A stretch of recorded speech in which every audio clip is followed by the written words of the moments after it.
Welcome to the Explainer. Okay, today we are officially putting on our constitutional law professor hats to examine a pretty fascinating puzzle. We're going to trace the documentary-style history of how the United States presidency evolved from this fragile, kind of uncertain experiment into the absolute helm of a global superpower. Looking at this through a strict legal lens, we're going to map out exactly how the boundaries of executive power shifted, stretched, and totally transformed over more than 2 centuries of American history.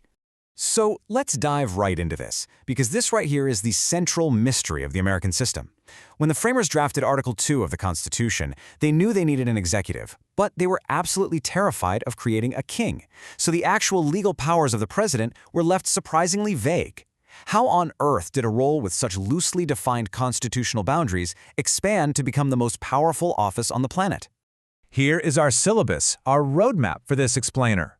First, the constitutional foundation. Then, Washington sets the precedent. Third, stretching boundaries. Fourth, the modern global commander. And finally, the presidency today.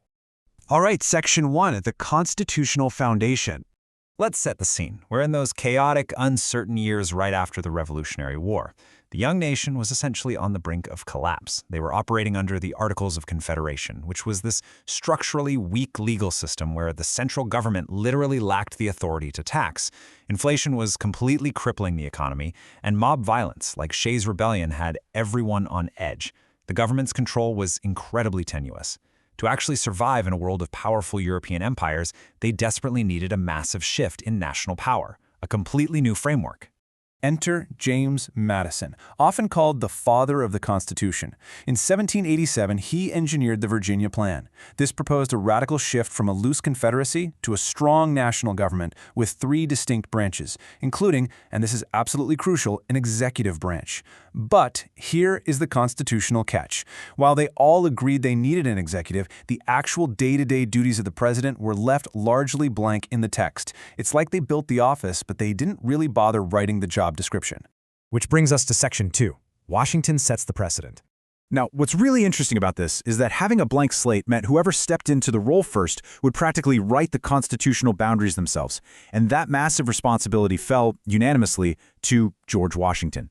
His day-to-day choices literally became the unwritten constitutional law of the presidency. He defined the office from scratch.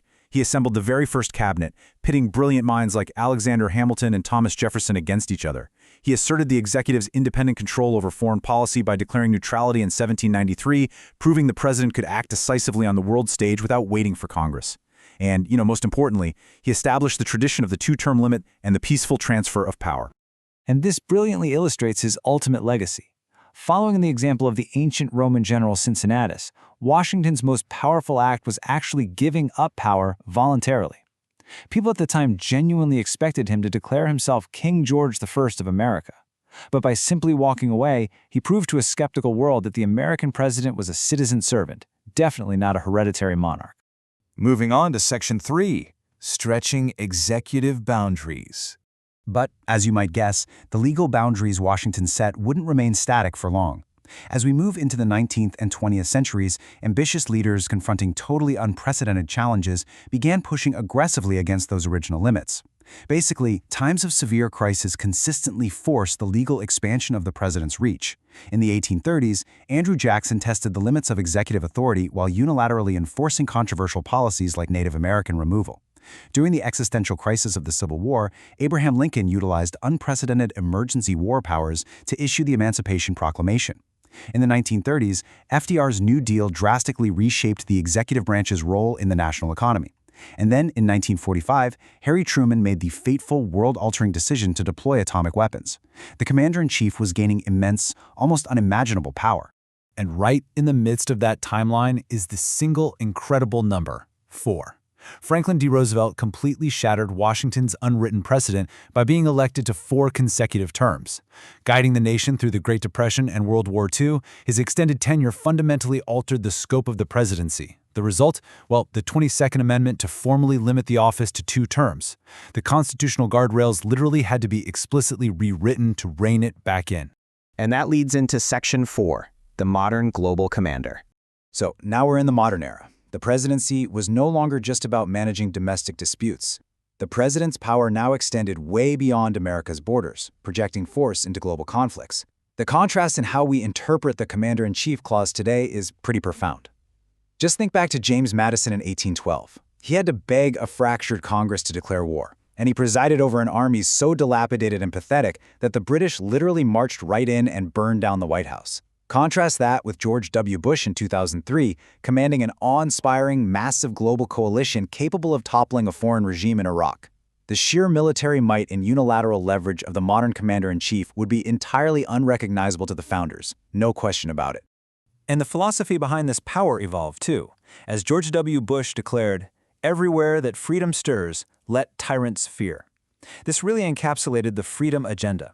It's this idea that the U.S. executive branch had not just the military capability, but an actual mandate to export democracy and reshape governments around the world. The presidency had become the ultimate engine of global intervention. But, and this is absolutely key, there is a crucial global ripple effect to this unchecked power, and it explains so much about our world today. Foreign adversaries watched this immense capability to depose governments, and, well, they reacted with alarm. Leaders like Russia's Vladimir Putin viewed this projection of American executive power not as a push for freedom, but as an existential threat to their own regimes. This profound friction, the unstoppable force of the American presidency meeting fiercely resistant global adversaries, is exactly what fuels so many of our modern geopolitical tensions. Let's move to Section 5 and see how this builds into the reality we navigate right now, the presidency today. Today, the presidency operates on a scale of power that shapes nearly every aspect of our lives, and it's vital to note that this cuts across the entire political spectrum. Barack Obama relied heavily on executive authority to shape the Affordable Care Act, join climate pacts, and drive international diplomacy. Donald Trump utilized bold executive actions to aggressively push an America First agenda, tighten borders, and reshape global trade. Joe Biden similarly leaned on sweeping executive powers to pass major COVID relief bills, reverse course on climate policy, and enact vast regulatory changes. Regardless of party, the modern president governs heavily through executive orders, the pen and the phone, frequently bypassing gridlocked legislatures to shape domestic and international law. So the crucial question we're left with as constitutional observers is this: has the modern presidency simply outgrown the founders' original legal boundaries? We've traced this incredible journey from a blank piece of paper in 1787 to the unilateral might of the modern commander-in-chief. It's a massive debate, and it's one that shapes our laws every single day. Thanks so much for joining me for this explainer, and keep questioning the history that shapes our world.